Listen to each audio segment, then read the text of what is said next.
ونشهد أن لا إله إلا الله وحده لا شريك له ونشهد أن سيدنا وسندنا وحبيبنا ومولانا محمدا عبده ورسوله الذي أرسله بالحق بشيرا ونذيرا وداعيا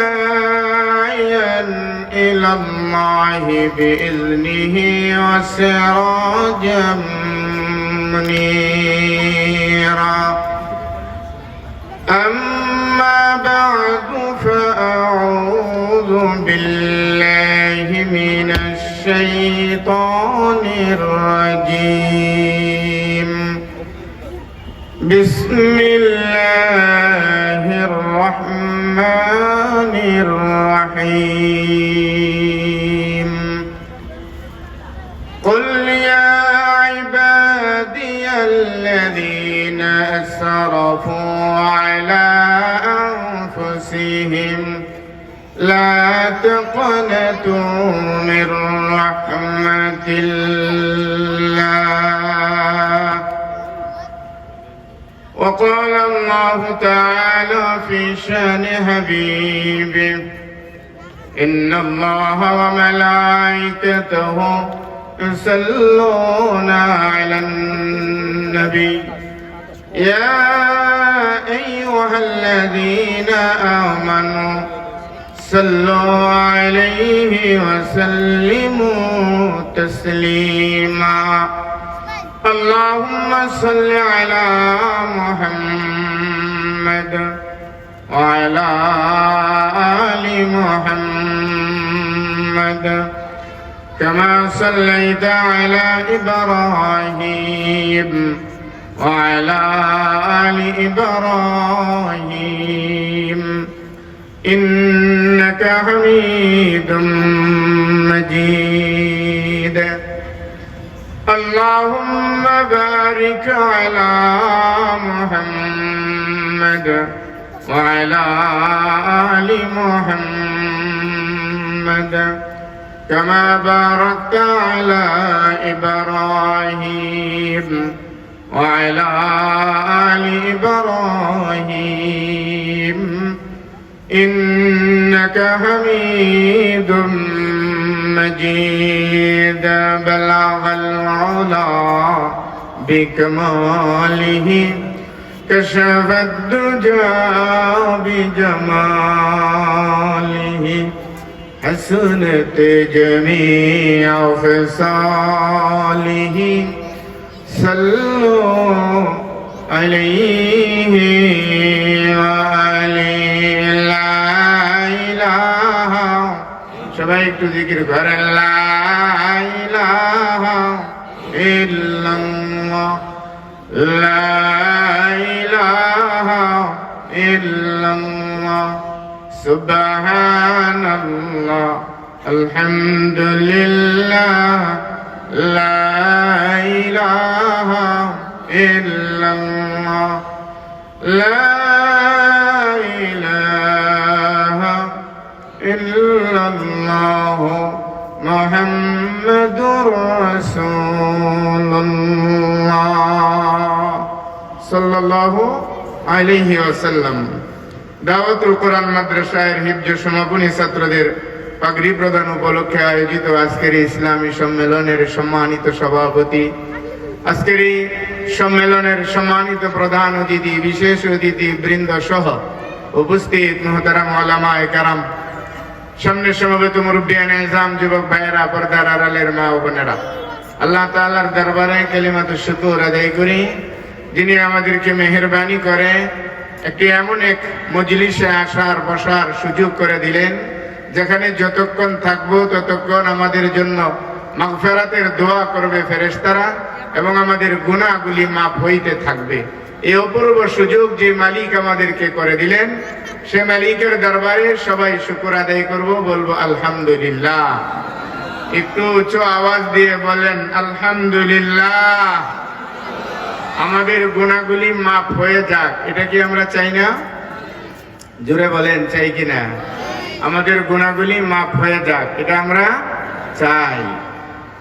গুনাহ আমাদের জীবনে নাই এরকম কি কেউ আছেন যে আমার জীবনে কোনো গুনাহ নেই? আছেন কেউ? বলেন না একজন হাত উঠে যে আমার জীবনে আমি কোনো গুনাহ করি নাই। কারো সাহসে এটা কোলাবে না, সম্ভব না। আর যদি জিজ্ঞাসা করি যে গুনাহ করি কিনা, তাহলে সবাই বলবো যে হ্যাঁ গুনাহ। আর যদি জিজ্ঞাসা করি যে আপনি কেমন গুনাহ করেছেন, তাহলে বুদ্ধিমান হলে জবাব দিবে যে আমার মতন গুনাহগার এই পৃথিবীতে আর একটাও নাই। আচ্ছা আপনারা বলুন, আমাদের গুনাহ বেশি না সওয়াব বেশি? আমাদের বলেন তো দেখি একটু সবাই। সবাই বলেন, আমাদের গুনাহ বেশি না নেকি বেশি? গুনাহ বেশি।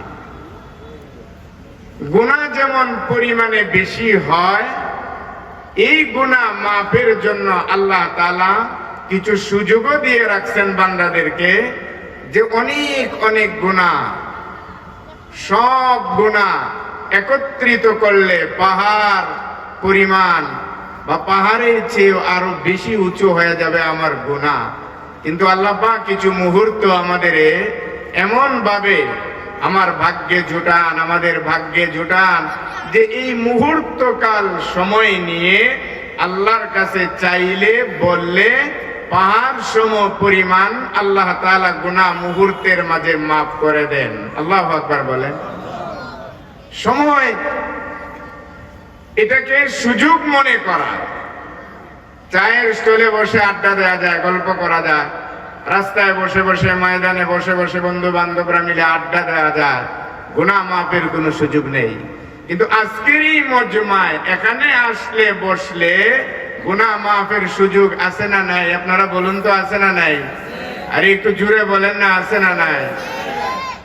গুনাহ মাফের সুযোগ যথেষ্ট পরিমাণে রয়েছে। এই যে মজমায় আসলাম, কেন আসছি? জানি যে এই মজমায় কি আলোচনা হবে। দুনিয়ার কোন উন্নতির কথা এই মজমায় আলোচনা করা হবে না। দুনিয়ার কোনো ফায়দা মজমা শেষে আমার পকেটে ঢুকবে, আমি বাসায় নিয়ে যাব, এ ধরনের কোনো সুযোগ এই সমস্ত প্রোগ্রামে, এই মজমাগুলিতে হয় না। তাহলে কেন আসি?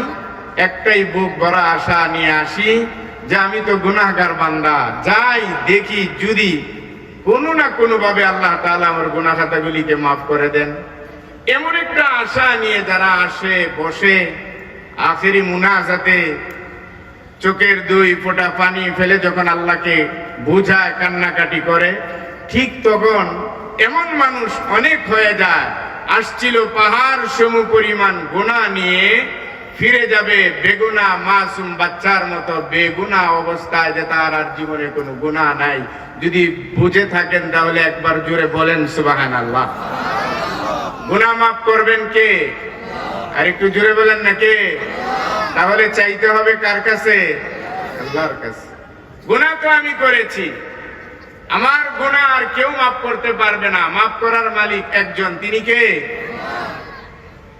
এজন্য বান্দা যখন গুনার কথা মনে করে কান্নাকাটি করে, কবরের কথা মনে করে যখন বান্দা কাঁদে, হাসরের মাঠের ময়দান আর চিত্রটাকে সামনে এনে যখন বান্দা কাঁদে, তখন আল্লাহ তাআলা এই বান্দার কান্না দ্বারা বান্দার গুনাহ তো মাফ করেনি, বান্দাকে আল্লাহ তাআলার আপন বানায় নেন। জোরে বলুন সুবহানাল্লাহ। আমরা আল্লাহর আপন হতে রাজি আছি না নাই? সবাই আছি, রাজি আছি ইনশাআল্লাহ। তাহলে শেষ পর্যন্ত এখানে থাকবো। আর যে সমস্ত ভাইরা রোডে গাড়ে সময় আছে, কিন্তু তারপরেও সময়টাকে নষ্ট করছি, পায়ে ধরবো, অনুরোধ করব, আজকের সময় নষ্ট করার মতো নয়। আজকের এই জায়গায় আসলে বসলে আল্লাহ তাআলা হতে পারে আমার জীবনের গুনাহ খাতাগুলিকে মাফ করে দিতে পারেন। এই যে ছেলেরা একটু আগে আপনাদের সামনে গজল গেয়ে গেল, কবরের কথা মনে করিয়ে দিল। আসলে ওয়াজটা কি? পৃথিবীতে এই যে ওয়াজ মাহফিল, ওয়াজ নসিহতের মাহফিল, ওয়াজটা কি? প্রকৃত ওয়াজই তো হচ্ছে আপনাকে আপনার মরণের কথা স্মরণ করিয়ে দেয়া, কবরের কথা স্মরণ করায়া দেয়া, হাসরের কথা স্মরণ করায়া দেয়া, ফুলসিরাতের কথা স্মরণ করায়া দেয়া, এই বিষয়গুলি হচ্ছে ওয়াজ। ওয়াজ নতুন কোনো বিষয় না। আপনি আপনার মরণকে ভুলে গেছেন, যে কারণে যা ইচ্ছে তাই করেন। আপনি আপনার কবরের কথা ভুলে গেছেন, যে কারণে যা ইচ্ছে তাই করেন। এখন এই কবর ভোলা, মরণ ভোলা মানুষগুলিরে মরণের কথা স্মরণ করায় দেওয়ার নামই হচ্ছে কি ওয়াজ। মরা লাগবে না এমন কি কেউ আছেন যে আমার মরণ আসবে না? আছেননি কেউ? বা আসলেও মরবো না আছেন কেউ? শক্তি ব্যয় করে তারপরে যেভাবেই হোক আমি মরণের থেকে বেঁচে যাব, মরণ আমাকে স্পর্শ করতে পারবে না, এই হিম্মত এবং এই সাহস কারো নাই। যদি থাকতো তাহলে আমাদের চেয়ে বড়রাও এই পৃথিবী থেকে বিদায় নিয়েছে, তারা যুদ্ধ জিহাদ করে হলেও তারা বেঁচে থাকত। তারাই যেহেতু পারে নাই, আমার আর আপনার কোনো হিম্মত নাই, কোনো শক্তি নাই যে আমরা বেঁচে থাকবো, মরবো না। আচ্ছা, যদি মরণ হয়েই যায়, মরণ যদি হয়েই যায়, তাহলে আমি কোন দিকে রওনা দিলাম? এই যে বিষয়গুলি আমরা ভুলে আছি, এই বিষয়গুলি স্মরণ করে দেওয়ার নামই হচ্ছে মূলত কি ওয়াজ। এটাই মূল ওয়াজ। আপনি বিছানায় শুয়ে শুয়ে আগামী দিনের কত পরিকল্পনা করেন, আপনি বিছানায় শুয়ে শুয়ে আগামী দিনের কত স্বপ্ন আপনি দেখেন। আপনার এই স্বপ্নগুলি তছনছ করে দিতে পারে একটা বিষয়, সেটার নামই কি মরণ। স্বপ্ন দেখতেছেন আপনারা, আগামী দিন ভোর হলে এই করবেন, সেই করবেন, এইভাবে দুনিয়া সাজাবেন, সেইভাবে দুনিয়া সাজাবেন, খুব স্বপ্নে বিভোর। স্বপ্নের ভিতরেই আজরাইল আইসা আপনার বুকে হাত রেখে বললো যে সময় শেষ। কি হবে আপনার স্বপ্নের? কি হবে আপনার আগামী দিনের, আগামী ভবিষ্যৎ? একটা বার কি আপনি চিন্তা করেছেন?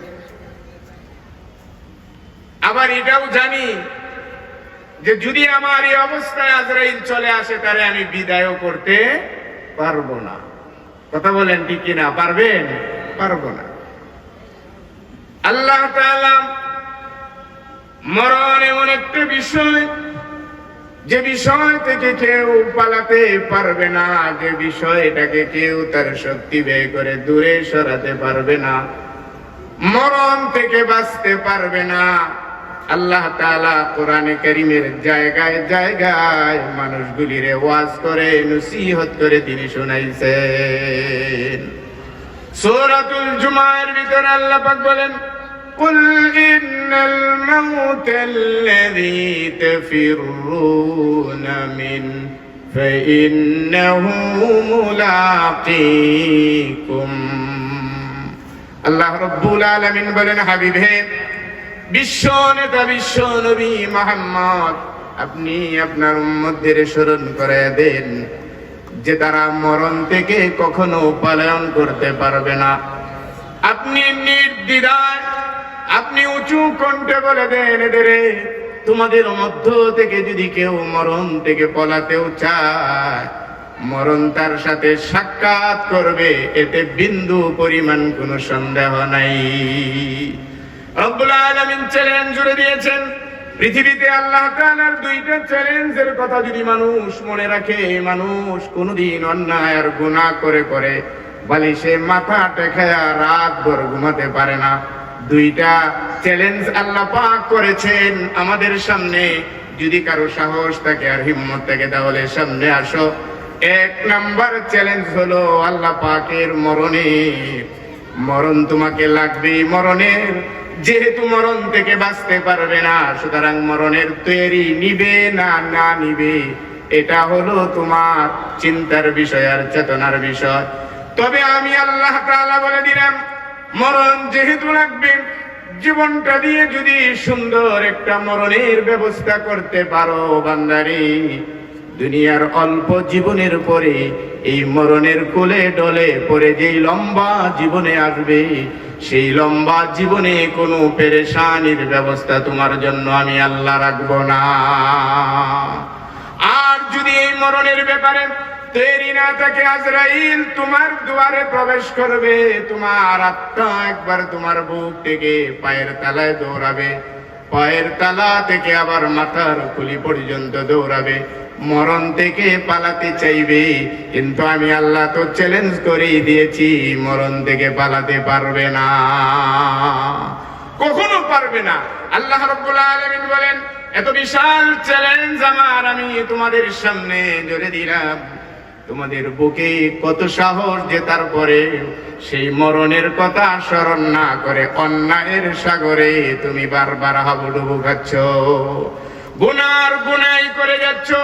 দৈনিক 5 ওয়াক্ত নামাজের ব্যাপারে তোমাকে ডাকা হয়, তুমি আসো না। কোরআনের তেলাওয়াত তোমার জবানে হয় না, আমি আল্লাহর স্মরণ তোমার জবানে হয় না। কোনটা অন্যায় আর কোনটা নেই একটাবার দেখার সুযোগ তোমার হয় না। গুনার সাগরে তুমি হাবুডুবু খাচ্ছ, গুনায় তুমি বিভোর। এই যে গুনার ভিতরে জীবন যাচ্ছে, জানা তো নাই রে বান্দা মরণ কখন চলে আসবে। এই গুনাহ অবস্থায় যদি মরণ হয়ে যায় তাহলে কবরের জিন্দেগি কিন্তু ভালো হবে না। গুনাহগারের কবরের ভিতরে আল্লাহ রাব্বুল আলামিন শাস্তি দিবেন, এটা কোরআনে যেমন বলা হয়েছে, বিশ্ব নবীরা ওয়াজ আর আলোচনায় তিনিও এই বিষয়গুলি বারবার পরিষ্কার করেছেন। আমাদের যুগেও কিয়ামত পর্যন্ত যত বক্তারা ওয়াজ নসিহত করবে, আলোচকরা আলোচনা করবে, তারা এই মরণের কথাগুলি স্মরণ করাবে। এটার নামই হচ্ছে মূল ওয়াজ। কারণ ওয়াজ নসিহত করে মানুষকে মানুষ বানানো যায় না। মরণের কথা যদি স্মরণ করে দেওয়া হয়, কেউ যদি মরণের কথা স্মরণে রাখতে পারে তাহলে তার জন্য এটাই যথেষ্ট হয়ে যায়। আপনি সারা রাত ওয়াজ শুনবেন, কিন্তু আপনার পরিবর্তন আসতেও পারে আর নাও আসতে পারে। কিন্তু আপনি যদি আপনার মরণের চিন্তা নিজে বিভোর হয়ে যান, আহারে আমাকে তো মরতে হবে, আগামী দিন এই পৃথিবীতে আমি বেঁচে থাকবো কিনা আমার তো জানা নাই, যদি আমার কবর হয়ে যায় তাহলে আমার কি হবে অবস্থাটা। কে যাবে কবরে? বন্ধু যাবে না, বান্ধব যাবে না, আপন সন্তান পর্যন্ত যাবে না, বরং এদের শেষ ভূমিকাটা হবে আপনার শানে, আপনার ব্যাপারে। এরা তো কবরে যাবেই না, বরং কবরে নামার সর্বপ্রথম আপনার মুখের ভিতরে এরাই মাটি দিয়ে আপনাকে বন্ধ করবে। এই জন্য রাসূল করিম সাল্লাল্লাহু আলাইহি ওয়াসাল্লাম এই উম্মতদের ডাক দিয়ে বলছেন, বারবার ওয়াজ করেছেন, নসিহত করেছেন, সাহাবীরা রে, এত ওয়াজের প্রয়োজন নেই, নসিহতের প্রয়োজন নেই, শুধু মরণের কথাটা স্মরণ রাখো। এই মরণের স্মরণ তোমাকে মানুষের মতন মানুষ বানাবে। বন্ধুরা আমার, ভাইরা আমার, আল্লাহ রাব্বুল আলামিন এই মরণের চ্যালেঞ্জ আমাদের দিয়ে, 1 নাম্বার চ্যালেঞ্জ দিয়ে আমাদের ভয় দেখাতে চান। যেহেতু বাঁচতে পারবে না, মরণের হাত থেকে যখন নিজেরে বাঁচাইতে পারবে না, তাহলে বান্দারে আখিরাতের তৈয়ারি নে, কবর জগতের তৈয়ারি নে। হাসর আর ফুলসিরাত কেমনে পার হবে একটু চিন্তা কর। আর হাসর ফুলসিরাত কবর যদি ভালো করতে চাস তাহলে গুনাহ তোর হবে, গুনাহ থেকে বাঁচতে পারবে না। কিন্তু আমি আল্লাহ চাই গুনাহ নিয়ে তুই বিছানায় যাইস না, গুনাহ নিয়ে ঘুমাবার মতন দুঃসাহস তুই করিস না। সারাদিনের গুনাহ খাতাগুলি তুই রাতে ঘুমাতে যাওয়ার আগে আমি আল্লাহর কাছে মাপ চা।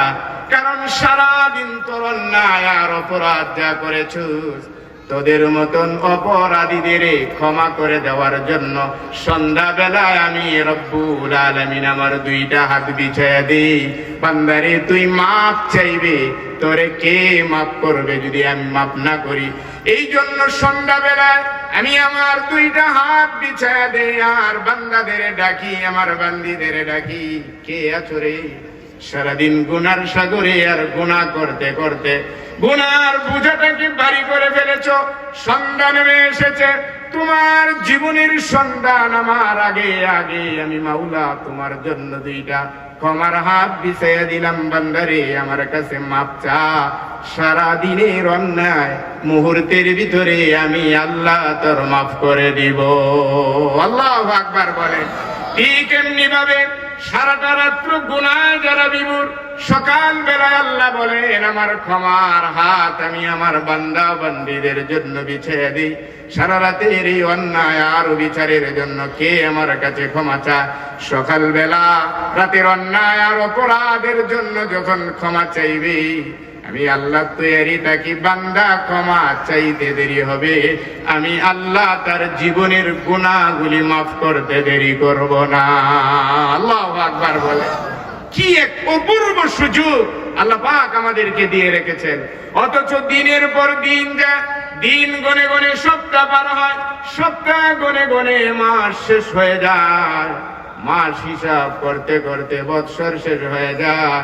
এই বৎসরের ভিতরে একটা দিন একটা রাত্র আমি মাওলার দরবারে দাঁড়ায়া বৈশা কোনো অবস্থাতেই আমি আমার মাওলার কাছে ক্ষমা চাই না। কি পাষাণ আমি, কি অদ্ভুত মানুষ আমি। কবর আমাকে ডাকে, গুনাহ ভরপুর আমার জানি, গুনাহ নিয়ে কবরে ঢুকলে আযাব শুরু হয়ে যাবে, তারপরে আমার কাছে কোনো মাপ চাওয়া নাই, ক্ষমা চাওয়া নাই। ভাইরা আমার, বন্ধুরা আমার, জীবন বেশিক্ষণ চালানো যাবে না, কারণ এই জীবনের রশি আল্লাহর হাতে যেদিন টান দিবে তামাম পৃথিবী মিলেও সেই দিন আমার এই জীবন কেউ বাঁচাতে পারবে না। সেজন্য সময় আর সুযোগকে কাজে লাগানো এটা মুসলমানদের জন্য এক বিশাল কাজ, বড় কাজ। সব কাজের চেয়ে বড় কাজ এটা। কত পড়াশোনা আমরা করি, দেখবেন কোরআনের তেলাওয়াতে, ওয়াজ এবং নসিহতের আলোচনায় অনেকে বলবে আহারে আমার কত ডিস্টার্ব হচ্ছে, আমি তৈরি নিতে পারছি না, আগামী দিন আমার পরীক্ষা হবে, আগামী দিন আমার ইন্টারভিউ আছে, আগামী দিন আমার ভাইবা আছে, অথচ আমি তৈরি নিব। মোল্লা মৌলবীদের ওয়াজ নসিহতের আওয়াজে আমি সব ব্যর্থ, আমি পারছি না।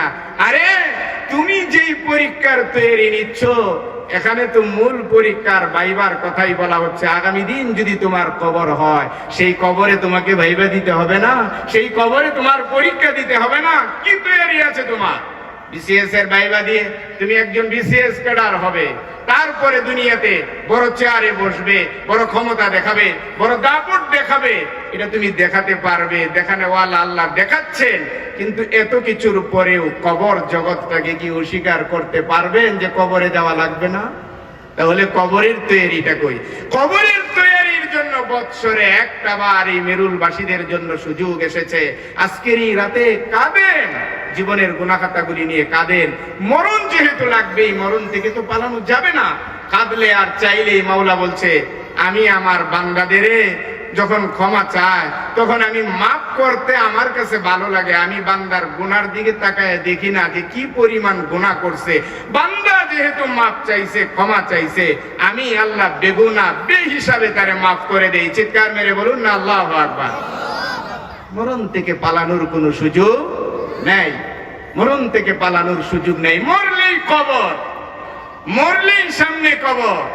কবরে যদি যাইতে হয় তাহলে হাসরের মাঠে উঠা লাগবে কি লাগবে না? একটু আওয়াজ দিয়ে বলেন তো, লাগবে কি লাগবে না? হাসরের মাঠে উঠবো না, মরবো হুজুর। মানলাম মরণ থেকে যেহেতু পালানো যাবে না, মরবো, হাসরের ময়দানে উঠবো না। আসেনি শক্তি? এটা শক্তি কারো আছে? কারো শক্তি নেই। মরণ মানেই কবর, কবর মানেই হাসরের মাঠের জন্য তৈরি নেয়া। হাসরের মাঠে দাঁড়ায় যেতে হবে।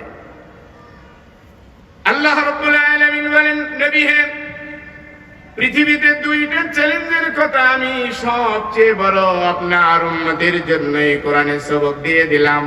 শুনে দেন, মানুষ যারা হবার মানুষ হয়ে যাবে, আর যারা মানুষ হবার মতন নয় তারা কোনোদিন মানুষ হতে পারবে না। নবী হে, মরণ থেকে পালাতে পারবে না। কোরআনের চ্যালেঞ্জ আমি বলেছি, আমি তো একটা আয়াতের কথা বলেছি, আরো অনেক আয়াতগুলি রয়েছে। অল্প সময়ের ভিতরে যেহেতু আপনাদেরকে দুটি কথা বুঝাতে হবে, এই জন্য আমি আমার আলোচনা লম্বা না করে যতটা শর্ট করে বোঝানো যায় চেষ্টা করেছি। মরণের ব্যাপারে আল্লাহর চ্যালেঞ্জ থেকে বাহিরে যাওয়া যাবে না। দ্বিতীয় আরেকটা চ্যালেঞ্জ আল্লাহ রাব্বুল আলামিন এই নবীর মাধ্যমে উম্মতকে জানায় দিয়েছেন, নবী হে, তাদের জিজ্ঞাসা করেন কিয়ামতের মাঠ যেদিন কায়েম হয়ে যাবে, হাসরের মাঠে যেদিন আমি হয়ে যাব বিচারক, ওই মাঠটা তো খুব ভয়ানক হয়ে যাবে। ওই দিনও তারা ওই মাঠ থেকে কি পালাতে পারবে কিনা একটু জিজ্ঞাসা করেন তাদের। আমি আল্লাহ তাআলা বলছি পালাতে পারবে না।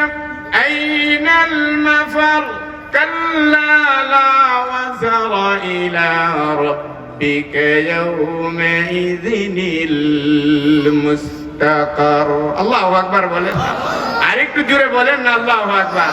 আল্লাহ পাক বলেন পালাতে চাইলেও পারবে না। এটা আমি আল্লাহর চ্যালেঞ্জ। আইনাল মাফার, ওই দিন বলবে আজকে কোথায় বাগবে, বাগার জায়গাটা কোথায়? ওই দিন ওই ময়দানে ওঠার পরে গুনাহগাররা এদিক ওদিক ছোটাছুটি করবে যে আজকের তো এই ময়দান। মেরুলে বৎসরে একবার ওয়াজ হইতো, সেই ওয়াজের ভিতরে তো এই মাঠের কথাই বলা হতো আর এই ময়দানের কথাই তো বলা হতো। বলে গিয়েছিলাম সত্যি সত্যি আজকে যে এই মাঠ কায়েম হয়ে যাবে জানি না। নির্দ্বিধায় দেখছি আজকের এই মাঠ, এই মাঠে রাজ বিচারক হবেন আল্লাহ। কিভাবে দাঁড়াবো? আজকে দাঁড়াবার সুযোগ তো নেই। কোথায় দৌড়াবো, কোথায় ভাগবো? আল্লাহ রাব্বুল আলামিন বলেন হাবিবরে জানায়া দেন, জমিনের উপরেই তারে জানায়া দেন, তাদের জানায়া দেন ওই দিন আমি আল্লাহ বাগার কোনো জায়গা তাদের জন্য রাখবো না। আল্লাহু আকবার বলেন। আইনাল মাফার, কই যাবে আজকে ভাইয়া? ফাআইনা তাযহাবুনা ইন হুয়া ইল্লা যিকরুল লিল আলামিন। আল্লাহু আকবার বলেন। অন্যত্র আল্লাহ পাক বলেন আজকে ভাগার জায়গা নেই। দুনিয়ায় ভাগা যায়, দুনিয়ায় মানুষ ভাগতে পারে, দুনিয়ায় ভাগা সম্ভব। দুনিয়ায় দেখেন না, আমরা অনেক সময় বলি, কি বলি, এই যে দেখবেন অনেক সময় হুঙ্কার ছেড়ে দিয়ে বলি এইটা করেন, আর এইটা যদি না করেন তাহলে কিন্তু পালাবার পথ খুঁজে পাবেন না। বলি না আমরা? অনেক সময় বলি। আবার অনেকে আমরা বলি আমরা পালাবো না, আমরা পালাই না, আমরা এই করি না, সেই করি না। কিন্তু দুনিয়ার মাঠ যারা বলে যে পালাবার পথ খুঁজে পাবেন না, নির্দ্বিধায় তারা দেখা যায় দিনে রাতে এক সময় না এক সময় পালায়া যাইতে পারে। এটা দুনিয়া, পালানোর সুযোগ আছে। যারা বলে আমরা পালাই না তারাও পালায়া থাকতে পারে, কিন্তু আল্লাহর মাটির ভিতরে আল্লাহ যা বলেছেন 100টা এদিক ওদিক হওয়ার মতন কোনো সুযোগ নাই। জুড়ে বলেন ঠিক কি না? একটু সুযোগ থাকবে না। এ দুনিয়াতে তুমি কও বাগবা না, এরপরে বাগছো। দুনিয়াতে তুমি হুঙ্কার ছেড়ে বলো, বাগবার কোনো জায়গা থাকবে না, পালাবার পথ থাকবে না। এরপরে দেখা যায় নির্দ্বিধায় পথ বের করে একজন পালায়া চলে যায়। তাহলে তোমার হুঙ্কারের মূল্যটা কি? বুঝা গেল? তুমি যে চ্যালেঞ্জ ছুড়ে দিয়েছ এটা রক্ষা করার মতন ক্ষমতা তোমার নাই, কিন্তু আমি হলাম আল্লাহ। আমি যেটা চ্যালেঞ্জ দেই এটার থেকে বাহিরে যাওয়ার মতন কোনো সুযোগও কারো নাই। চিৎকার মেরে বলুন না আল্লাহু আকবার। সে আল্লাহ তাআলা বলছেন আইনাল মাফার কাল্লা লা ওয়াজারা ইলা রাব্বিকা ইয়াওমাইযিনিল মুস্তাকার। জুড়ে বলেন না আল্লাহু আকবার। ওই দিন ভাগার জায়গা হবে না ভাইরা আমার, বন্ধুরা আমার। গুনাহগাররা ওই দিন একটু সময় স্থির থাকতে পারবে না। নবীজির উপরে আয়াত যেদিন নাজিল হয়েছে, বিশ্ব নবীর চেহারাটা মলিন হয়ে গেল, বিশ্ব নবী পেরেশানি হয়ে গেলেন। আহারে, দুনিয়ার ময়দানে কোনো কিছু হয়ে গেলে, মুরগির বাচ্চা যেমন বিপদে পড়লে মুরগির কোলের ভিতরে পাকার নিচে চলে আসলে এগুলি বাঁচতে পারে, দুনিয়ার জিন্দেগিতে আমার উম্মতের উপর মুসিবত নেমে আসলে আমি আল্লাহ তাআলার কাছে হাত উঠে দিলে অথবা জমিনের সিজদায় মাথা ঠেকা দিলে মাওলা বিপদ দূর করে দেন। কিন্তু যেই ময়দানের কথা বলে চ্যালেঞ্জ জুড়ে দিয়েছেন, ওই দিন আমার উম্মত গুলিরে আমি কিভাবে বাঁচাবো? নবী আমার বিমর্ষ হয়ে গেলেন। ডেকে ডেকে বললেন সাহাবীরা রে, আজকের দিনের এই আয়াত আমাকে বিমর্ষ করেছে। কিয়ামতের ময়দানে ওই দিন কি হয়ে যাবে, যেই দিন আল্লাহ ছাড়া আর কেউ থাকবে না, আল্লাহ হবেন বিচারক। ওই দিন কার গুনার কারণে দেখে দেখে আল্লাহ যখন ফয়সালা করবেন, গুনাহগার উম্মতেরা রে আমার বড় ভয় জাগে। ওই দিন না জানি গুনার কারণে আল্লাহর ওই রাগান্বিত চেহারার সামনে পড়ে যাও। পড়ে গেলে ভাগবে কোথায়? দুনিয়া তো নয়, ভাগার কোনো জায়গা থাকবে না। ওই দিন ঠিক ঠিকই তোমাকে দাঁড়ায় থাকতে হবে। নবী আমার সেই কোরআন কারীমের আয়াতের ব্যাখ্যা বিশ্লেষণ করতে যায় হাদিসে বর্ণনা করেন, কিয়ামতের ময়দানে সেই দিন গুনাহগাররা যারা জীবনে সুযোগ নিয়ে নিয়ে গুনাহ খাতাগুলি মাফ করাইতে পারে নাই, ওই দিন ওই ময়দানে আল্লাহ পাক যখন বলবেন বাগারও কোনো জায়গা নাই, যারা জায়গায় দাঁড়ায় থাকতে হবে, চুল পরিমাণ লড়াছাড়া করার কোনো সুযোগ থাকবে না। আল্লাহু আকবার বলেন না। নবী আমার বলেন, উম্মতেরা রে আমার, খবর কি জানো? যেই ময়দানের কথা আল্লাহ পাক খবর দিয়েছেন, সেই ময়দানের খবর কি তোমাদের কাছে আছে? সেই ময়দানে এমন হয়ে যাবে যে তোমরা দাঁড়াবে সেদিন তামার জমিনে, নিচে থাকবে তামা, মাথার উপরে সূর্যটা আসবে। আজ সূর্য পৃথিবীর জমিন থেকে কোটি কোটি মাইল দূর থেকে আলো দেয়। যেদিন একটু বেশি আলু হয়ে যায় সেদিন পাগল হয়ে যায়, টিকতে পারি না, গরম বাতাস হয় না, এসি কোলায় না। অনেক দূরে কোটি কোটি মাইল দূরে সূর্যের আলো, শুধুমাত্র দুই একদিন একটু এমন গরম হয়ে যাওয়ার কারণে টিকতে পারি না। নবী আমার বলেন, কিয়ামতের মাঠ, গুনাহগার উম্মতেরা রে, গুনাহ নিয়ে কবরের দিকে যেও না। গুনাহ নিয়ে কবরের দিকে গেলে গুনাহ নিয়ে হাসরের মাঠে উঠতে হবে। ভয় করো, সেই দিন নিচের জমিন হবে তামা, আর সূর্যটা আসবে তোমার একেবারে মাথার উপরে। এমন অবস্থা হয়ে যাবে টিকার কোনো সুরত থাকবে না। সূর্যের আলোতে গলে গলে মাথার মগজ গলে গলে এমন হয়ে যাবে যে তোমার ঘামে, তোমার শরীর থেকে তোমার ঘাম বেয়ে বেয়ে পড়ে, তোমার ঘামের ভিতরে তুমি হাবুডুবু খাইতে থাকবে আর বলতে থাকবে, আজকের এই দিনে কি কেউ নাই, কেউ নাই। এই ময়দানের এই অবস্থা থেকে আমাদেরকে একটু সরাবে। লম্বা সময় নবী আমার বলেন, মানুষগুলি অতিষ্ঠ হয়ে যাবে, অতিষ্ঠ হয়ে যাবে, তারা অস্থির হয়ে যাবে। এরপরে বলতে থাকবে, নবীরা কোথায়? আসুন না আজকের এই ময়দানে আর দাঁড়ায় থাকতে পারি নাই। বিচার হিসাব নিকাশ করার পরে আল্লাহ যদি চান জান্নাতে দেন অথবা জাহান্নামে দেন, যেখানে দেন দিয়ে দে। এই ময়দানে আর দাঁড়ায় থাকতে পারতেছি না, আর সম্ভব হচ্ছে না। কারণ হবে ওই দিন, ওই সময় তো কোনো খাটো সময় হবে না, কোনো অল্প সময় হবে না। ওয়া ইন্না ইয়াওমান ইনদা রাব্বিকা কাআলফি সানাতিন মিম্মা তাউদ্দুন। আল্লাহ পাক বলেন, ওই দিন, ওই হাসরের মাঠ, কিয়ামত যেদিন কায়েম হয়ে যাবে, ওই দিনটা সাধারণ কোনো দিন না, দুনিয়ার 1000 দিনের সমান হবে একটা দিন। আল্লাহু আকবার বলেন না, 1000 দিনের সমান। আর অন্য এক সূরায় আল্লাহ পাক বলেছেন 50,000 বছর, 50,000 বছর দাঁড়ায় থাকতে হবে ওই ময়দানে। এরপরে ধীরে ধীরে গুনাহগাররা বলবে, আরে আমাদেরকে একটা ফয়সালা করে আমাদের দিয়ে দেন, আমরা আর পারতেছি না, আর পারতেছি না। কিন্তু একটা চুল এদিক সেদিক লড়াচড়া করার, কদম লড়াবার উঠাবার কোন সুযোগ সেদিন আমাদের জন্য থাকবে না। গুনাহগাররা সেই দিন এত কাঁদবে আর এত বিপদে পড়বে, এই গুনাহ থেকে বাঁচাইতে যাওয়ার মতন কোনো হিম্মত কারো থাকবে না।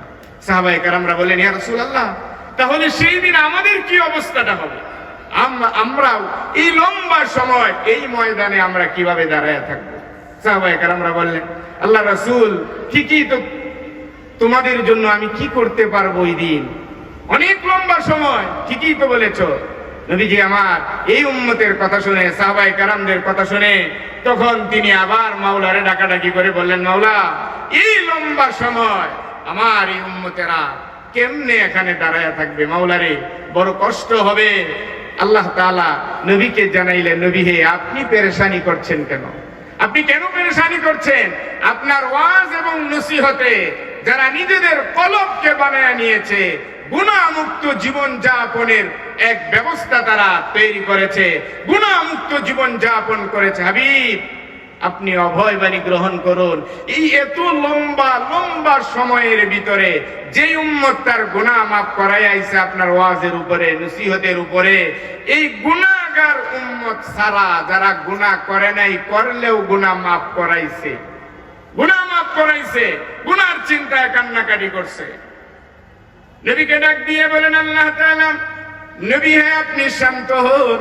ওই লম্বা সময়ে যে গুনাহগাররা ময়দানে দাঁড়ায় থাকবে, কিন্তু আপনার উম্মতগুলি যারা গুনার জন্য চোখের পানি ছেড়ে ছেড়ে গুনাহ মাফ করে কবর জগতে এসেছে, হাসরের ময়দানে এতটা লম্বা সময় আমি তাদের দাঁড় করায় রাখবো না, বরং ওই হাসরের ময়দানে আপনার উম্মতের জন্য যারা গুনাহ মুক্ত জীবন যাপন করে গুনাহ মাফ করায় কবরে ঢুকছে, হাসরের ময়দানটা এমন হয়ে যাবে তাদের জন্য একটা সিজদা দিতে দুনিয়ার জমিনে যতটুকু সময় ব্যয় হতো, আপনার উম্মতের জন্য একটা সিজদার সময়ে তার জন্য হাসরের মাঠের বিচার সমাধান হয়ে যাবে। জোরে বলুন আল্লাহু আকবার। একটা সিজদা দিতে কয় মিনিট সময় লাগে? 10 মিনিটও তো না, 10 মিনিট 5 মিনিট না, না 1 মিনিটই তো একটা সেজদা আমরা দিতে পারি না। অথচ জানেন কি, সেজদার ভিতরে সবচেয়ে বান্দার গুনাহ বেশি মাফ হয়? বুঝে থাকলে বলুন আল্লাহু আকবার। সেজদার ভিতরে বেশি গুনাহ মাফ হয়, কারণ বান্দা যখন সেজদায় থাকে তখন আল্লাহ তাআলা বান্দার পিঠের উপরে কুদরতের হাত বুলায় দিয়ে দিয়ে বলে, বান্দারে তুই তোর অপরাধের জন্য যখন আমার কুদরতি পায়ে তোর মাথা ঠেকাইয়া দিছস, আমি আল্লাহ বললাম তোর জীবনের গুনাহ খাতাগুলি আমি আর বাকি রাখলাম না, সব পরিষ্কার করে দিলাম। কোথায় সেই সেজদা? ওই সেজদা সেটা, ওই যে বলছিলাম সময় তো নাই, সময় দিতে পারি না, গুনাহ মাফের কোন সুযোগ পেয়েও কাজে লাগাইতে পারি না। কারণ হলো আমার মরণের কথা, আমার সব দুনিয়াটাই আমার, দুনিয়ায় দুনিয়ায় দুনিয়ায়। আমি মনেই করি না যে এই দুনিয়া আমার জন্য একটা মুসাফিরখানা, আমি আসছি ঘুরে গেলে আখিরাতের কিছু সরু সামান তৈরি করতে, এটা আমার মনেই থাকে না। তাহলে আমি কিভাবে গুনাহ মাফ করাবো? এই জন্য ভাইরা আমার, আজকের এই ময়দান, আজকের এই মজলিস, আজকের এই মজমা, এই মজমাগুলি সাধারণ মজমা না। এই মজমাগুলির নমুনা হচ্ছে মসজিদে নববীতে এবং বাইতুল্লাহর দেয়ালে টেক লাগায়া বিশ্ব নবী যেই মজমাগুলি করেছিলেন, সেই মজমাগুলির সাথে সাদৃশ হলো এই মজমাগুলি। যদি বুঝে থাকেন তাহলে একবার জোরে বলুন আল্লাহু আকবার। সেই মজমাগুলির সাথে শামিল। সেই মজমাগুলিতে কি হইছে? সারা জীবনের গুনাহ নিয়ে যখন রাসূলের দরবারে গেছে, এরপরে রাসূলের নসিহত শুনে চোখের 2 ফোঁটা পানি যখন ছেড়ে দিয়েছে, তখন সেই মানুষটা, সবচেয়ে বড় গুনাহগার মানুষটা, ওই জায়গায় ওই মজমার ভিতরে সবচেয়ে আল্লাহ ওয়ালা এবং আল্লাহর সাথে সম্পর্ক জোড়া লাগায় এরপরে ওই মজমা ত্যাগ করছেন। আল্লাহু আকবার। আজকের এই মজমা সেই মজমার সাথে সদৃশ। এই মজমায় বসে বসে যদি আজকে কেউ ভাবে আমার জীবনের কত গুনাহ, আমি তো গুনাহ মাফের জন্য কোনোদিন আমার মাওলারে বলি নাই, আমি তো কোনোদিন বলি নাই, বরং গুনাহ করে করে ঘুরেছি, মনে মনে ভাবছি গুনাহকে আমার আল্লাহ আমারে মাফ করবে, গুনাহকে আমার মাফ হবে। এই উদ্দেশ্য মাফ হবে কি হবে না, এই বিষয়টা নিয়ে একটা আয়াতে কারীম আপনাদের সামনে তেলাওয়াত করেছিলাম। সেই আয়াতে কারিমার ভিতরে আল্লাহ তাআলা স্পষ্ট বলছে, আমার রহমত থেকে নৈরাশ হয়ে যেও না। আল্লাহু আকবার বলেন না, আমার রহমত থেকে নৈরাশ হয়ে যেও না। গুনাহ তুমি করতেছো করতেছো করে ফেলেছো, কি করবা এখন? গুনাহ তো তোমার মায়েও মাফ করতে পারবে না, বাবাও মাফ করতে পারবে না। গুনার জন্য আমি মাওলারে চাওয়া দরকার, আর আমি মাওলার কাছে বলার জন্য একটা সুযোগ নিয়ে, চান্স নিয়ে, তারপরে তুমি আমার কাছে যখন চাইছো, এমন ভাবে চাইছো, এখন আমি মাওলারও আর দেখার সুযোগ থাকলো না যে তোমার গুনাহ কি পরিমাণ, আমি এমনি বেগাইরে হিসাব তোমারে মাফ করে দিলাম। চিৎকার মেরে বলুন না আল্লাহু আকবার। قل يا عبادي الذين أسرفوا على أنفسهم لا تقنطوا من رحمة الله إن الله يغفر الذنوب جميعا إنه هو الغفور الرحيم الله أكبر বলেন। আল্লাহ রাব্বুল আলামিন বলেন, বান্দারে দুনিয়ার জীবনে গুনাহ করবে না, গুনাহ হবে না এমনটা তো না। দুনিয়ার যুগে, দুনিয়ার জীবনে সবাই গুনাহ করে। গুনার মাত্রা আমি তারে দিয়ে আমি তৈরি করেছি, পৃথিবীতে পাঠিয়েছি। গুনাহ না করলে মাপ চাইবে কেমনে? আর মাপ যদি না চাস তাহলে আমার কাছে প্রিয় বান্দা হবে কিভাবে? এই জন্য ভাইরা আমার, যুগে যুগে কোরআন সাক্ষী, হাদিস সাক্ষী, রাসূলের জিন্দেগিতে এসেছে, এভাবে ওয়াজ নসিহত চলছে।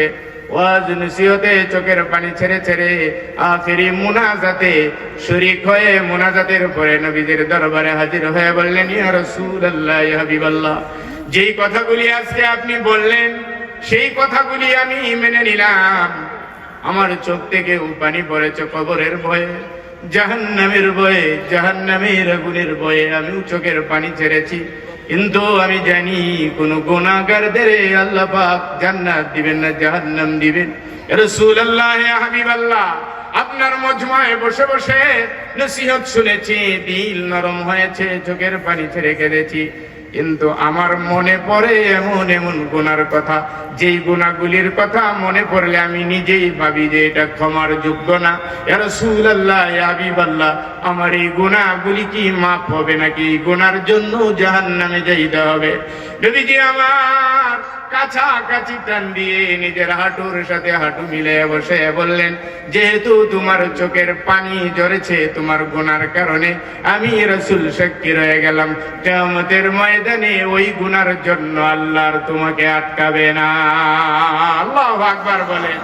এই জন্য বাবাজিরা আমার, ভাইরা আমার, কবরের মুরাকাবা করে, কবরের চিন্তা করে, হাসরের ময়দানের চিন্তা করে, জান্নাত আর জাহান্নামের চিন্তা করে চোখ আল্লাহ পাক দিয়েছেন শুধু বিপদে কাঁদবেন, কেউ মারলে কাঁদবেন এই জন্য না, বরং চোখ দিয়েছেন, চোখের পানি দিয়েছেন এই জন্য বান্দা যেন চোখের পানি ছেড়ে ছেড়ে জাহান্নামের আগুনকে যেন দুনিয়ায় নিভায় আসে। আল্লাহু আকবার বলেন। বন্ধুরা আমার, ভাইরা আমার, চোখের পানির এত দাম আর এত মূল্য, আজকের এই ময়দান অথবা যে কোনো সময়ে আপনি আপনার গুনার কথা মনে করে যদি 2 ফোঁটা চোখের পানি ছেড়ে থাকেন, ওই পানিগুলি কিয়ামতের ময়দানে আপনার জন্য আল্লাহ রাব্বুল আলামিন ওই দিন নিয়ামত বানায়া দিবেন। আল্লাহু আকবার বলেন না। হাসরের ময়দানে কিয়ামতের মাঠ যেটা বলছিলাম, ওই মাটির ফয়সালার পরে আল্লাহর বান্দাদের আল্লাহ তাআলা যাদের জাহান্নামের ঘোষণা দিবেন জাহান্নামের দিকে, যাদের জান্নাতের কথা বলবেন জান্নাতে চলে যাবে। একজন জাহান্নামীর ফয়সালা হয়ে যাওয়ার পরে হাদিসের ভিতরে আসছে জাহান্নামের দিকে বান্দা নিরুপায় হয়ে যাইতে থাকবে, কারণ আর কোনো উপায় নাই। আজকে রব্বে কারীমের ফয়সালা যেটা, এটাই ফয়সালা, আজকে আর এর বাহিরে যাওয়ার কোনো সুযোগ নেই। পিছন দিক থেকে আওয়াজ দেওয়া হবে, বান্দারে দাঁড়াও, তুমি একটু দাঁড়াও। কে যেন আওয়াজ দিল বান্দার কানে আসবে, বান্দা দাঁড়িয়ে যাবে আর বলবে, কে ডাকে আমারে? পিছন দিক থেকে আওয়াজ আসবে, তোমারে তোমার মাওলা ডাকে। আল্লাহু আকবার বলেন না জোরে। মাওলা ডাক দিয়ে যখন বান্দারে কাছে পাইবেন, কাছে আনবেন, তখন বলবেন, কই যাও? বলল, জাহান্নামের ফয়সালা হয়েছে, জাহান্নামে যাওয়া ছাড়া তো আর কোনো গতি নেই। আল্লাহ রাব্বুল আলামিন বলবেন, বান্দারে আমি তো মাওলা, আমি তো রব, আমি তো হক, আমি যা ঘোষণা দিই এর বাহিরে আমি করতে পারি না। আমার কাছে যদি মানুষ পূর্ণতা না পায় তাহলে কার কাছে পাবে? ওরে বান্দা, তোমার কি মনে পড়ে মেরুলের জমিনে ওই দিন একটা মাদ্রাসাকে উসিলা করে একটা আয়োজন হয়েছিল? সে আয়োজনে বসে বসে হাফেজদের মাথায় পাগড়ি দিচ্ছিল আর দেখছিল এই দৃশ্যগুলি। আখেরি মুনাজাতে ওই দিন জাহান্নামের বয়ে আর মরণের বয়ে চোখের 2 ফোঁটা পানি তুমি ছেড়ে দিয়েছিলে। মাওলা রে, জীবনের গুনাহগুলি মনে হয়ে গেল। রাত্রে যদি আর ঘুম না ভাঙে, আমি যদি পরকালবাসী হয়ে যাই, আগামী দিন যদি আমার খবর হয়ে যায়, তাহলে আমি কোন দিকে যাচ্ছি কবরের কথা মনে করে চোখের 2 ফোঁটা পানি তোমার অজান্তেই চোখের কোনা দিয়ে বের হয়ে আসছিল। বান্দারে, ওই দিন ওই পানি, চোখের পানি আমি আল্লাহ তাআলা তোমার এটা আমি সংরক্ষণ করে রেখে দিয়েছিলাম।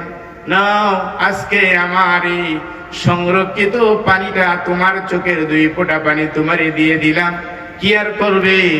জাহান্নামের ফয়সালা যেহেতু জাহান্নামে যেতে হবে, তবে আমি মাওলা তোমারে অভয় দেই, চোখের এই 2 ফোঁটা পানি জাহান্নামে ছেড়ে দিলে জাহান্নামের আগুনের কোনো শক্তি নেই যার দাউ দাউ করে তোমাকে জ্বালাবে। আল্লাহু আকবার বলে বান্দা খুশি হয়ে যাবে, খুশি হয়ে যাবে। আর ওই দিন তামান্না করতে থাকবে, কত কাঁদলাম, কত বেদনায়, কত ভাবে, কত যন্ত্রণায়, কত রাত, কত দিন আমার নির্ঘুম কেটেছে, কাঁদতে কাঁদতে কত সময় আমি দিলাম। কিন্তু এই আখিরাতের ময়দানে আর কবর জগতের ময়দানের জন্য, হাসরের জন্য, এই আখিরাতের তৈরির জন্য যদি আমি আরো বেশি কাঁদতে পারতাম, তাহলে আজকে আখিরাতের বিষয়টা আমার জন্য আরো কত উত্তম ফয়সালা হয়ে যেত। আমি পারি নাই। ভাইরা আমার, সে শুধু আফসোস করবে না, আমরাও একদিন না একদিন আফসোস করব। সে আফসোসের জায়গা কিন্তু পুরা করার জন্য আখিরাতে সময় পাওয়া যাবে না। সে সময় হচ্ছে এই দুনিয়া। এজন্য আসুন ভাইরা আমার, আজ দুনিয়া নিজের মুসলমান বানাইছি, অথচ মুসলমানের কোন কাজ কর্ম দিয়ে নিজের আজও পর্যন্ত সাজাইতেই পারতেছি না, সাজাইতেই পারতেছি না। অথচ নিজের এটা বুঝাইতেই পারি না যে আমি এই জগতের বাসিন্দা না, আমি হইলাম পরজগতের বাসিন্দা।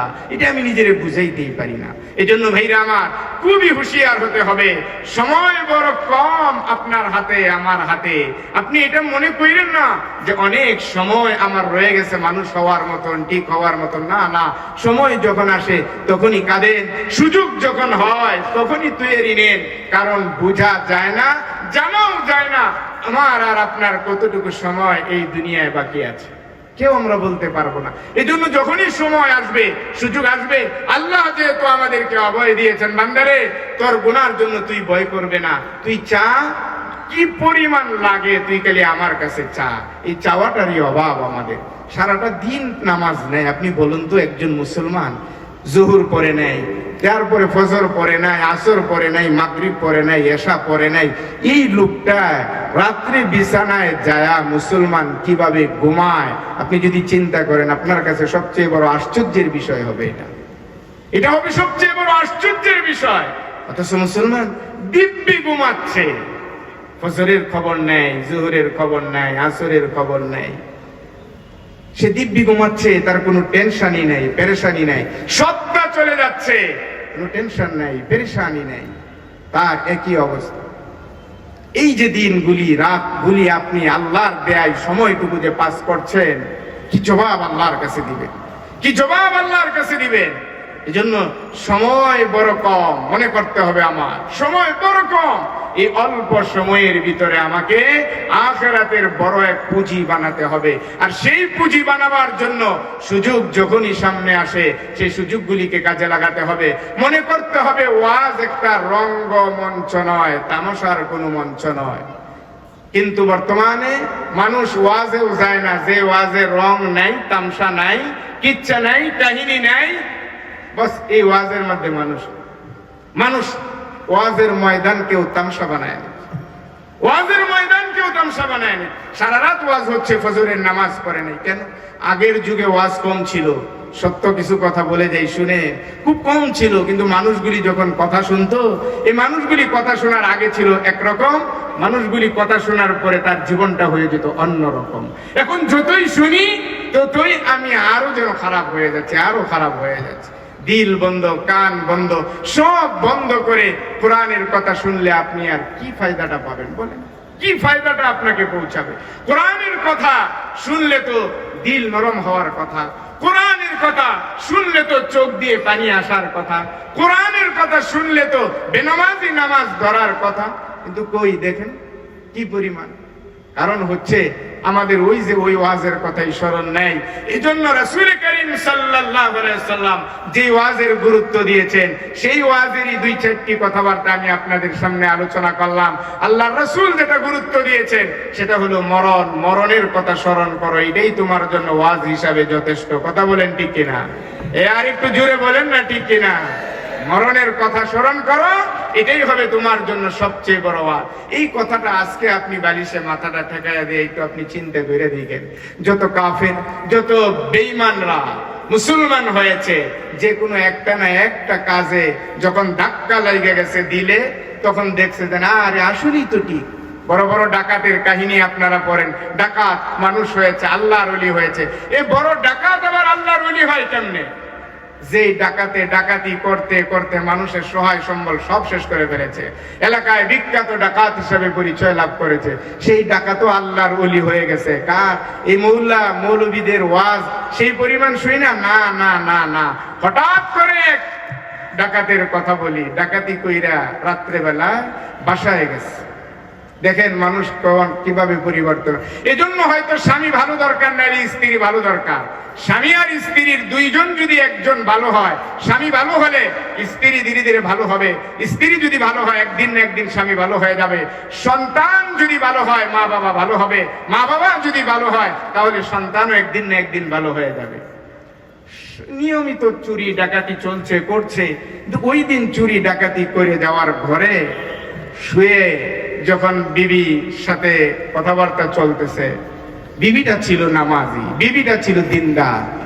হঠাৎ করে তারে বললো, এই যে তুমি মানুষের মাল এই চুরি ডাকাতি কইরা কইরা জীবনটারে ধ্বংস করতেছো, এই যে বিছানায় শুইলা, যদি কালকে আর না উঠো, কালকে যদি আর না উঠো কি অবস্থাটা হবে তোমার, একটু চিন্তা করে দেখেছো?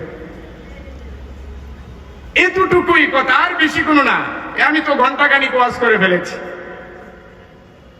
শুধুমাত্র বললেন, স্বামী হে, পৃথিবীতে স্বামীর জন্য একজন নেককার স্ত্রী মহাসম্পদ, স্ত্রীর জন্য একজন নেককার স্বামী মহাসম্পদ। স্ত্রীর স্বামীর কানে কানে শুধু এই কথাটুকু বললেন, স্বামী রে, যদি আগামী দিন এই সূর্য উঠবে এটা নিশ্চিত, সূর্য কেউ ঠেকাতে পারবে না, কিন্তু তুমি যদি না উঠো তাহলে তোমার কবরের জিন্দেগিতে কে সাথী হবে রে? আজকের এই রাত্রে তুমি যদি বিপদে পড়ে যাও, আমি আগাবো, সন্তানরা আগাবে, গ্রামবাসী আগায় আসবে। বিপদে পড়ে দেখো, দুশ্মনও একদিন না একদিন বিপদে পড়লে আগায় আসবে।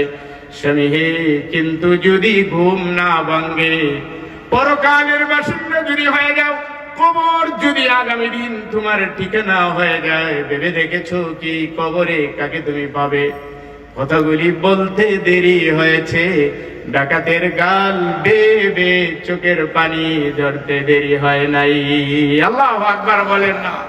স্ত্রীরে, এই মন্ত্রটুকু এই বিছানায় কতবার শুইলাম তোমার সাথে, যদি আরো আগে শোনাতে তাহলে আমার জন্য মঙ্গল হতো, কিন্তু এই সময়ে এসে, আমার শেষ সময়ে এসে তুমি এমন কথার স্মরণ করে দিলে। এখন আমি বাজ হইতেও তো সময়ের দরকার, আমি জানি না আগামী দিন সময়ে পাবো কিনা, কিন্তু বাজ হইতে তো আমার দরকার। জীবনে গুনাহ ছাড়া কিচ্ছু নেই, কেমনে বাজ হব? قل يا عبادي الذين أسرفوا على أنفسهم لا تقنطوا من رحمة الله إن الله يغفر الذنوب جميعا إنه هو الغفور الرحيم। জোরে একবার বলেন না আল্লাহু আকবার। এই কথা বলে বলে ঠিক ওই রাত্রটা পার হলো না ডাকাতের, ওই রাত্রটাই হয়ে গেল শেষ রাত্র। আগামী দিন সূর্য আবার আকাশে উদিত হয়েছে, কিন্তু তার জীবন আর সে ফিরে পায় নাই। চোখের কোনা দিয়ে পানি পড়তেছিল আর বলতেছিল, বিবিরে, সময়ের এই শেষ সান্নিধ্যে সে এমন এক জগতের কথা আমারে মনে করে দিলি, কিন্তু এখন কি আমি পারবো নিজেরে শুধরাতে? আমি কি পারবো এখন ঠিক হতে? তারপরেও আমার মাওলারে আমি বুঝে বলি, কত মৌলবী তো এই ওয়াজ করেছে, আল্লাহ পাকের কাছে নৈরাশ হতে নাই, নৈরাশ হতে নাই। বিবিরে, সাক্ষী দেখো, জীবন যদি ফিরে পাই ডাকাতি করব না, বরং সেজদায় করব, নামাজি হব, দিনদার হওয়ার চেষ্টা করব। কিন্তু চলে গেলেন, দুনিয়ার জিন্দেগি শেষ হয়ে গেল, পরের দিন তার জানাজা হবে, কে পড়াবে জানাজা? ডাকাতের জানাজা কে পড়াবে? আপনার মসজিদের একজন ইমাম সাহেব তাড়াতাড়ি একজন ডাকাতের জানাজা পড়াইতে যাবে না, তার তো অবস্থাটা এমনই হয়ে গেল। কিন্তু তার ওই যে কবরের বয়ে বিবির শুধু স্মরণ করায় দেওয়া, রাতের এই মুহূর্তকাল সময়ের ভিতরে আল্লাহর কাছে তওবা করে নিয়েছিল, সেই তওবা আল্লাহ পাক কবুল করে নিয়েছেন। পরের দিন তখন ওই জামানার বিখ্যাত ওলিরে আল্লাহ পাক ইলহাম পাঠায়া রাতেই জানায়া দিলেন, আগামী দিন অমুক জায়গায় অমুক বিখ্যাত ডাকাতের জানাজা হবে, সেই জানাজের ইমামতি জামানার ওলি তুমি ছাড়া আর কেউ পড়াবে না। আল্লাহু আকবার বলে। কতক্ষণ সময়? মাত্র 1 থেকে 1.5 মিনিট। বিবি মনে করে দিয়েছে, আর ঠিকই তার মনে হয়ে গিয়েছে। ভাইরা আমার, আজকের এই ময়দানে আমার শেষ কথা হলো, জীবনে ওয়াজ আর নসিহত কম শুনি নেই। কোরআন নিজেও পড়েছি, ওয়াজের বই নিজেও পড়েছি। আজকের এই কথাগুলিরে কাজে লাগান, এই কথাগুলিরে সাথে করে নিয়ে যান, যে আজকের জীবনের পরের থেকে আমি সময়ে সময়ে আমার সেই মাওলারে ডাকবো, যেই মাওলা আমার কবর জগতের আপন হবে, যেই মাওলা আমার হাসর জগতের আপন হবে, যেই মাওলা ফয়সালা দিলে পরে আমি জান্নাতে যেতে পারবো। জীবনের ভুল আর ভ্রান্তির জন্য শুধুমাত্র তওবা আর আল্লাহর কাছে ক্ষমা চাওয়া, বাকি জীবন শুধরাবার চেষ্টা করা। এই যদি আজকের এই আলোচনার সামারা থেকে ফল যদি আমরা নিয়ে যাই, তাহলে আগামী দিন আমার জীবন পরিবর্তন হবে না। কে না করেছে, কে না করেছে, কে নিষেধ করেছে? হতে পারে আগামী দিন আমার জীবন পরিবর্তন হবে। এজন্য আমরা সবাই রাজি আছি তো ইনশাআল্লাহ আখিরাতের জিন্দেগির জন্য? কি বলেন, রাজি আছি না ইনশাআল্লাহ? রাজি থাকলে কাজে লাগান, সময় কাজে লাগান, আখেরি মুনাজাত পর্যন্ত থাকেন, জীবনের বড় বড় ভুলগুলিকে খুঁজতে থাকেন, জীবনের বড় বড় অন্যায় আর বিচারগুলিকে খুঁজতে থাকেন, এগুলি খুঁজে খুঁজে বের করে লিস্টি বানান। আখেরি মুনাজাতে ওলামায়ে কেরামদের সাথে থেকে হাত দুখানা মালিকের দিকে উঠাইয়া দিয়া আপনার অন্যায়ের জন্য আপনি ক্ষমা চান, ক্ষমা আপনি চাইবেন। মাওলা তো বলেছে যে আমার ক্ষমার হাত আমি বিছাইয়া রাখছি আমার বান্দাদের ক্ষমা করার জন্য। ভুল যেন না হয়, মরণ আসবে, সে মরণের জন্য যেন তৈরি থাকে। হাসরের ময়দান আমাকে বাড়ি দিতে হবে, সত্যি যেন সে হাসরের ময়দানে ধরা খেয়ে না যায়, আমি যেন সেই হাসরের ময়দানে নিরাপদে থাকতে পারি। সে এক সুন্দর জীবন গঠন আল্লাহ তাআলার কাছে কামনা করি। আল্লাহ তাআলা যেন বাকি জীবনে আমাদেরকে ঈমানের সাথে, আমলের সাথে এবং আল্লাহ প্রেমিক হয়ে, রাসূল প্রেমিক হয়ে দুনিয়ায় যতটা সময় থাকি কাটাতে পারি, সে তৌফিক যেন আল্লাহ তাআলা আমাদেরকে এনায়েত করেন। আমরা বলি আমিন। আজ আর কথা বলবো না, সময়ের সুযোগে আবারও যদি দেখা হয়, সাক্ষাৎ হয়, সেদিন হয়তো আবারও কথা হবে অন্য কোনো বিষয়ে। সে পর্যন্ত ভালো থাকুন, সুস্থ থাকুন, ঈমানের সাথে থাকুন, যেখানেই থাকুন আল্লাহ আর আল্লাহর রাসূলকে নিয়ে থাকুন। সে প্রত্যাশাই শেষ করছি। ওয়া মা আলাইনা ইল্লাল বালাগ। আসসালামু আলাইকুম ওয়া রাহমাতুল্লাহি ওয়া বারাকাতুহু।